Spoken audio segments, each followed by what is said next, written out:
Hello everyone, this is Miss Campbell and it is Storytime Tuesday. I'm going to be reading The Adventures of Tinkerbelle and Peanut, written and illustrated by Lori Campbell. That is me. My picture is at the back of the book, Miss Lori Campbell, and I dedicate this to all my students out there. Okay. On a small country farm in the northwest country lived two little dogs named Tinkerbelle and Peanut. Tinkerbelle and Peanut are best friends and have a very relaxing but sometimes dull life on Old Man Campbell's farm. Years ago, Old Man Campbell was fishing down by Crooked Creek when he saw a small brown puppy crying and waddling in the water. "Well, what do we have here?" Old Man Campbell lifted the puppy from the water and carefully tucked him in his side satchel. "Little puppy, you are coming home with me."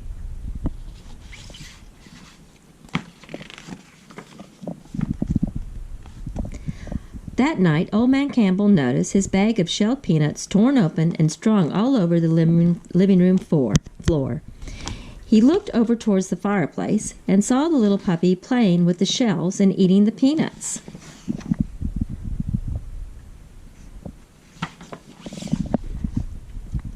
He decided right then that the puppy's name would be Peanut. That evening was the beginning of many great adventures for Peanut. Peanut was so happy to have a home until it was time for Old Man Campbell to go to work.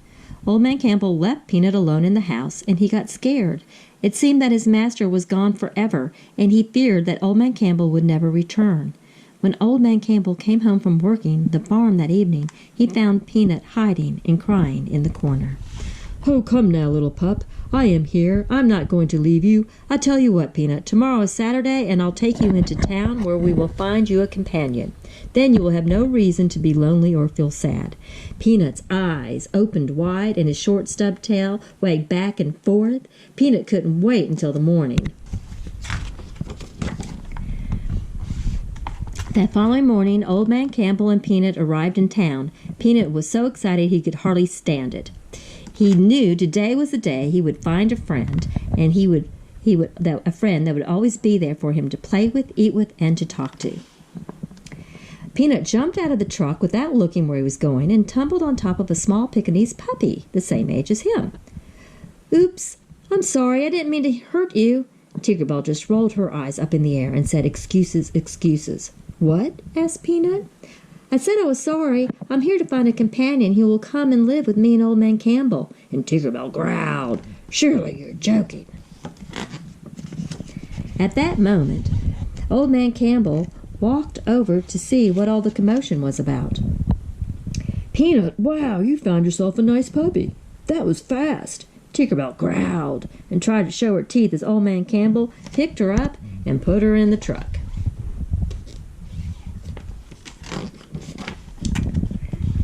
That evening, Tinkerbelle found herself in the best comfort she had ever known. The two little dogs played together in front of the fireplace. "What is your name?" said Peanut. "My first and only master gave me the name Tinkerbelle. She was young, and her dad wouldn't allow me to stay in the house. I had trouble with the bigger animals wanting to hurt me, so I decided to leave and go into town and live. But I didn't get to eat much, and I really don't know why she called me Tinkerbelle." "I do. You are yellow with big bugged eyes, you have a pig nose, and your head is shaped like a bell." And Tinkerbelle growled at Peanut and then crawled up in a ball to go to sleep. Life was good for the two little dogs at Old Man Campbell's farm. And over the time, the two dogs grew very fond of each other. One morning, Tinkerbelle asked Peanut if he had ever left the house and roamed the farm for just fun. "No," said Peanut. "That thought has never crossed my mind." "Really? Then let's go and see what Old Man Campbell has in the barn." "Are you crazy? We have it made just where we are," Peanut said. "Tinkerbelle, please, don't go outside." It was too late. Tinkerbelle had managed to move the stool over to the front door, unlock it, and turn the doorknob with her paws. As soon as the sunshine hit the hardwood floor, Tinkerbelle yelled, "Hey, let's go, Peanut!" And Tinkerbelle flew off the porch into the mud and rolled in it for a few minutes. "This feels good." Peanut stared in disbelief. He wasn't sure about then wandering around the farm, and Tinkerbell, of all dogs, knew how dangerous it could be. Tinkerbell, wait. We need to reconsider this plan to the barn. Peanut knew what was in the barn. Why, it'll be fun. You can be such a drag sometimes. Stop playing it safe and let's go see what's around here. Peanut thought, me, a drag? I've never been called a drag before. I'm a caring, sensitive puppy dog. How dare she? Peanut replied, okay then, Miss Prissy, let's go check out the barn. Now you're talking, Peanut. The two dogs set out for the barn. Tinkerbell did not know that Old Man Campbell had his prize-winning cow, Bessie, and she lived in the barn with her new calf, Blue. Bessie heard the dogs approaching and knew that they were Old Man Campbell's dogs that lived with him in the house. However, Bessie decided she would teach them a lesson. Tinkerbell giggled as she awkwardly pretended to be some kind of Snoop Dog. Her belly was low to the ground and her eyes stuck straight up and her tail flared out like a fan. Peanut laughed at how ridiculously she looked, pretending to be something she's not. At that second, Bessie came charging out of the barn with her eyes on fire.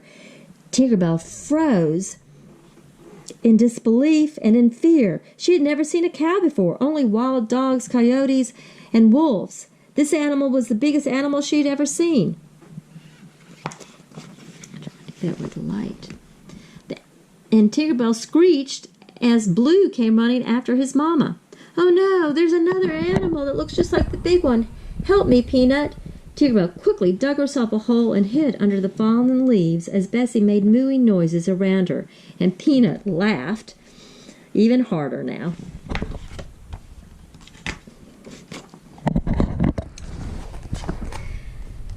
Tinkerbell, that animal is Bessie, and she is a cow. And the smaller animal is her calf named Blue. They won't hurt you. They supply us with milk, cheese, butter, and things like that. Tinkerbell's head appeared from underneath the leaves. She looked spooked, but okay. She stood up and shook off the leaves and introduced herself to Bessie. I am Tinkerbell, and I'm not afraid of you. Nice to meet you, Tinkerbell. However, you need to be more cautious and concerned for your welfare. You never know when danger may come.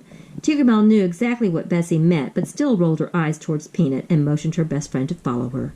Peanut said goodbye to Bessie and Blue and followed her best friend. Where do you think you're going now? Said Peanut. I haven't decided yet. What else is here? Tinkerbell bounced as she walked, and Peanut followed her trail.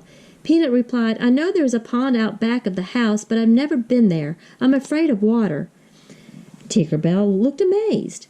Peanut is afraid of water? She thought that going to the pond just might be the cure to Peanut's water condition.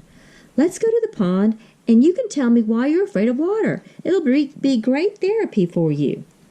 Tinkerbell broke out in a full-force run towards the back of the house. Oh, no, thought Peanut. Peanut felt nauseous at the thought of seeing a body of water. He followed anyway because he had to protect his best friend from the dangers that might lie ahead. As they turned the corner to the back of the house, Tinkerbell tumbled down the hill, squeaking like a mouse the whole time. Peanut couldn't believe how clumsy Tinkerbell was.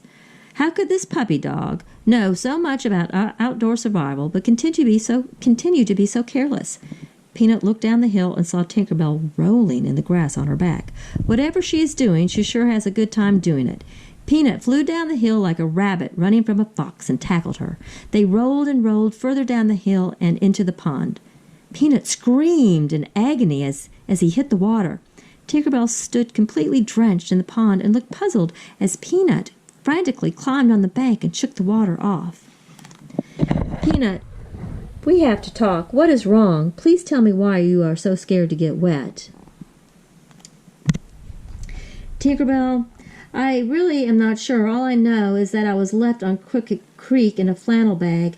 I guess I passed out because the next thing I remember is Old Man Campbell had me secure in his satchel. And every time I feel water, it reminds me of the day I almost drowned. Tinkerbell stared in astonishment. Wow, Peanut, I understand a lot now. Don't worry, my friend. I'll protect you. You have nothing to fear. Sure, Peanut thought.